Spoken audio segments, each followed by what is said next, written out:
Movie हो या web series, crime thriller की बात हो तो हमारे क्रिएटर्स फाड़ देते हैं। अगर हमें पता चलता है कि कोई नई क्राइम थ्रिलर आने वाली है तो हमें पूरा भरोसा रहता है कि इसमें कुछ नया देखने को मिलेगा। और इसी इंडियन वेब सीरीज के समंदर में आज हम देखेंगे top 5 crime thriller web series.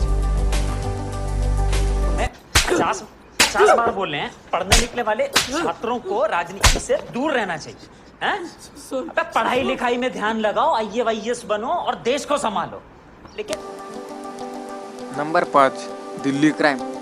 Nirbhaya gang rape पर आधारित यह वेब सीरीज आपके रोंगटे खड़े कर देगी। यह सीरीज देखकर समझ में आया कि हम घर में बैठकर पुलिस को भला बुरा कहते हैं, लेकिन असलियत देखनी है तो यह सीरीज जरूर देखना। पुलिस की तरफ देखने का आपका नजरिया बदल जाएगा। काश मैं भी फिल्मों में होता, क्योंकि फिल्मों में सब कुछ आसान होता है। Everything is simple. विलेन को पकड़ना है तो उसका फोन ट्रेस कर लो। अब फोन ट्रेस करना चाय बनाने जितना आसान होता, फिर तो ये भी दिल्ली का सबसे बड़ा इन्वेस्टिगेटर होता। क्या समझे? नंबर 4 पर है फैमिली मैन। इस वेब सीरीज में मनोज वाजपेयी की एक्टिंग को तो सैल्यूट है।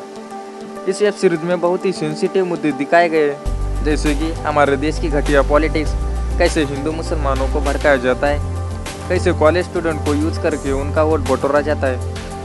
सारे सवाल खुलेआम पूछे गए जो हमारे देश के गवर्नमेंट सिस्टम पर हमला कर रहे थे। अगर आप किसी पॉलिटिशियन को भगवान मानते हो तो प्लीज इसे मत देखो, इससे दूर ही रहो। ज्योति, इंस्टा पे क्या ट्रेंड हो रहा है आजकल? कोई नया अपडेट नहीं है? वो क्या कहते हैं उसको?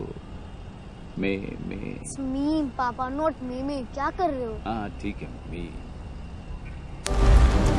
नंबर 3 पर है असुर। नॉर्मली एक्टिंग की वजह से क्राइम थ्रिलर में जान आ जाती है, लेकिन जिसकी स्क्रिप्ट और राइटिंग में ऑलरेडी इतनी जान हो तो इसे देखकर हमारी जान निकल जाती।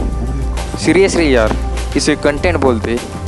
इसे हम अब तक की 2020 की नंबर 1 वेब सीरीज मान सकते हैं। मैम का मर्डर, टीजे सर का अरेस्ट, और अरेस्ट के बाद आज मेरे फोन पे 3 कोऑर्डिनेट्स आना। These are all chapters of the same story.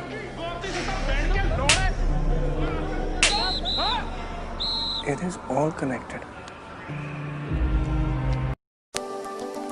Number 2 पर है मिर्जापुर। इस वेब सीरीज ने अपना ही ऑरा क्रिएट किया है इस वेब सीरीज की दुनिया में। डायलॉग, स्टोरी, सभी एक्टर का स्वैग, बस स्पॉइलर निकल जाए। सेटल करके आप